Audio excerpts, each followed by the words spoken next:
Static shocks from light switches in a renovated steel building can be a concerning issue.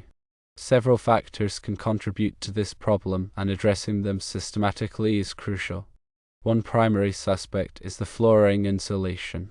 Floating wood flooring with a foam membrane can act as an insulator, effectively isolating occupants from the electrical ground path.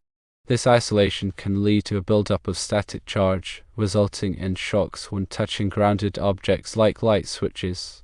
To mitigate this, consider installing grounding plugs or conductive tape beneath the flooring to create a connection to the grounding system. Ensure that the foam membrane isn't blocking the contact between the metal floor deck and the switch boxes. Effective bonding and grounding are paramount in any electrical system. Verify that all electrical components are properly bonded and grounded according to the 2008 National Electrical Code. Check for loose or damaged bonding jumpers, continuity wires, and ground rods. Make absolutely sure that all metal surfaces, including the steel building frame, are properly connected to the grounding system. Any break in the grounding path can lead to static buildup and shocks. Insulation defects in electrical wiring can also contribute to stray voltage and static shocks. Inspect all electrical wiring and connections for any exposed or damaged wires. Replace any damaged wiring or insulation as necessary. Even a small nick in the insulation can allow current to leak and create a shock hazard. Electrostatic discharge, commonly known as ESD, is another potential cause. Dry air and certain flooring materials can generate static electricity. Consider using anti-static mats or flooring in areas where high levels of static electricity are present.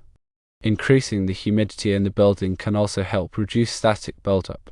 Use a humidifier or even simply setting up water bowls to increase moisture in the air. There are other considerations to keep in mind as well. Check for any appliances or equipment that may be introducing stray voltage into the system. Ensure that the new electrical service is properly sized and not overloaded. An overloaded system can cause voltage fluctuations that contribute to static.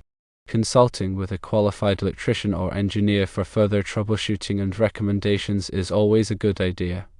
They can perform a thorough inspection of the electrical system and identify any underlying issues. Beyond these specific points, there are some general tips that can help minimize static shocks. Keeping the building well ventilated can reduce static buildup. Encourage occupants to wear anti-static shoes or use anti-static wrist straps when working in the office spaces. Regularly clean the flooring with anti-static solutions or vacuum to remove built-up static charge. The goal is to create a continuous path to ground, preventing static electricity from accumulating. In the context of a 208-volt three-phase system, it's important to ensure that the grounding electrode conductor is appropriately sized according to NEC Table 250.66.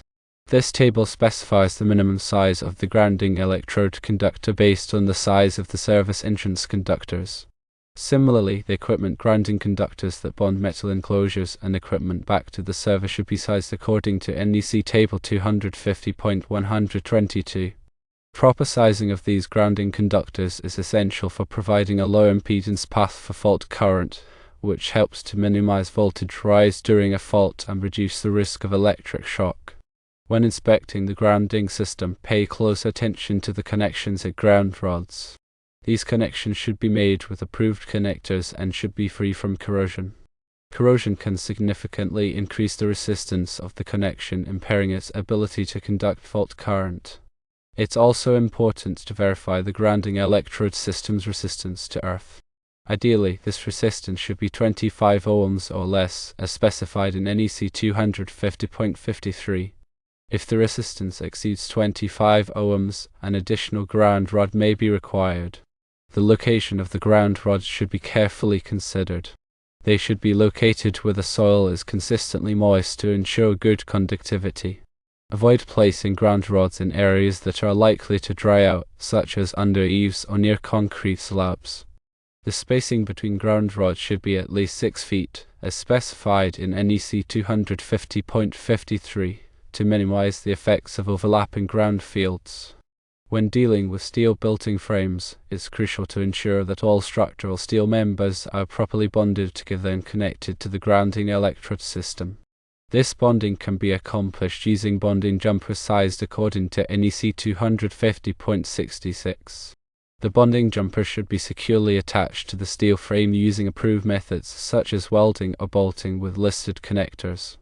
The steel building frame can serve as an effective grounding electrode if it's properly connected to the grounding system and meets the requirements of NEC 250.52. When installing electrical wiring in a steel building, it's important to use appropriate wiring methods to prevent damage to the insulation. Metal-clad cable, also known as MC cable, is a common choice for wiring in steel buildings because it provides mechanical protection for the conductors. However, it's crucial to ensure that the MC cable is properly supported and secured to prevent it from rubbing against the steel frame. Abrasion of the insulation can lead to shorts and ground faults, which can cause static shocks. When installing light fixtures and other electrical equipment in a steel building, make absolutely certain that the metal enclosures are properly bonded to the equipment grounding system. This bonding can be accomplished using a grounding wire or a bonding jumper connected to a grounding terminal in the enclosure. The grounding terminal should be clearly identified and accessible for inspection. The use of non-metallic boxes and fixtures should be avoided in steel buildings, as they do not provide a conductive path to ground. If non-metallic boxes are used, they must be equipped with a grounding conductor that is connected to the equipment grounding system. The importance of regular inspections and maintenance of the electrical system in a steel building cannot be overstated. Inspections should be performed by a qualified electrician who is familiar with the specific requirements for steel buildings. The electrician should check for loose connections, damaged wiring, and corrosion on grounding conductors. Any deficiencies should be corrected promptly to prevent static shocks and other electrical hazards. In addition to the electrical system, it's also important to consider the potential for static electricity generated by other sources in the building. Carpeting, upholstery, and clothing can all contribute to static buildup. The use of anti-static sprays and fabrics can help to reduce static electricity. Maintaining adequate humidity levels in the building is also important, as dry air tends to promote static buildup. The use of humidifiers can help to increase humidity levels, especially during the winter months when the air tends to be drier. Another important consideration is the type of footwear worn by occupants of the building. Shoes with rubber soles tend to generate more static electricity than shoes with leather soles. Encourage occupants to wear shoes with leather soles or to use anti-static shoe straps to reduce static buildup. In some cases, it may be necessary to install a static control flooring system to mitigate static electricity problems. Static control flooring systems are designed to dissipate static charges quickly and effectively. They typically consist of a conductive floor covering and a grounding system that is connected to the building's electrical grounding system. Static control flooring systems are often used in areas where sensitive electronic equipment is used, such as computer rooms and laboratories. When selecting a static control flooring system, it's important to choose a system that is appropriate for the specific application. The system should be designed to meet the static control requirements of the equipment being used in the area. The system should also be easy to clean and maintain.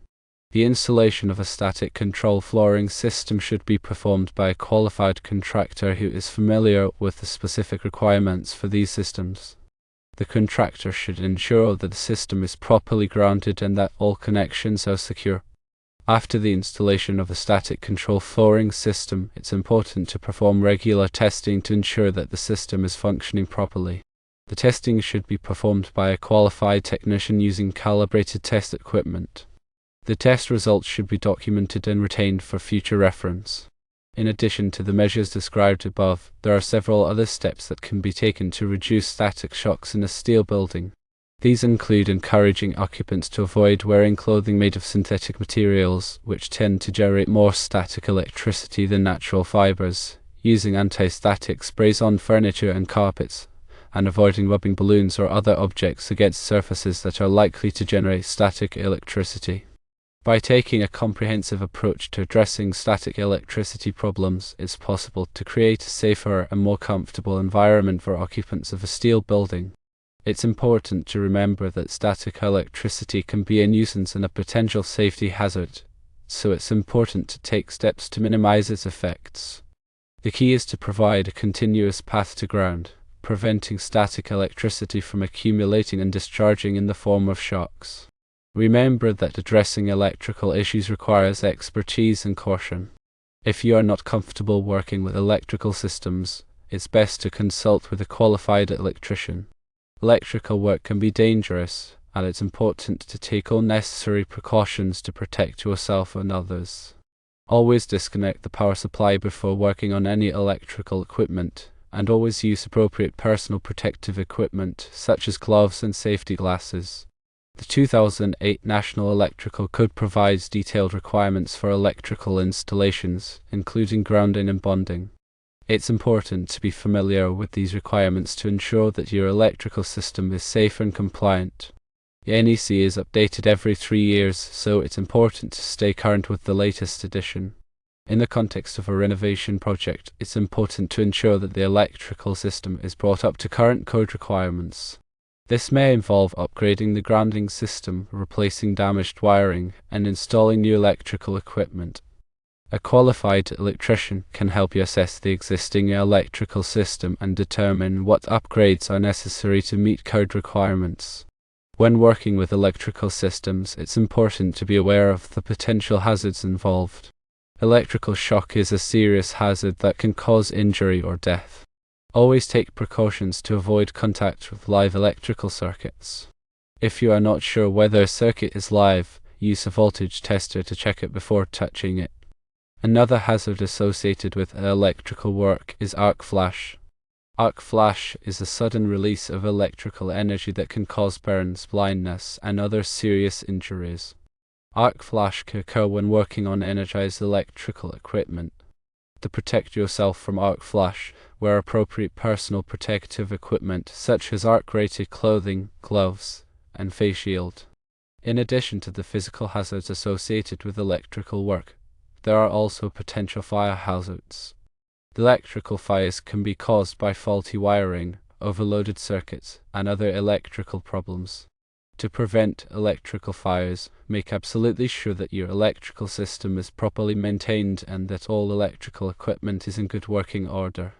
If you suspect an electrical fire, evacuate the building immediately and call the fire department. In summary, addressing static shocks in a steel building requires a systematic approach that considers all potential sources of static electricity. By implementing the measures described above, it's possible to create a safer and more comfortable environment for occupants of the building. Remember to consult with a qualified electrician for assistance with any electrical work.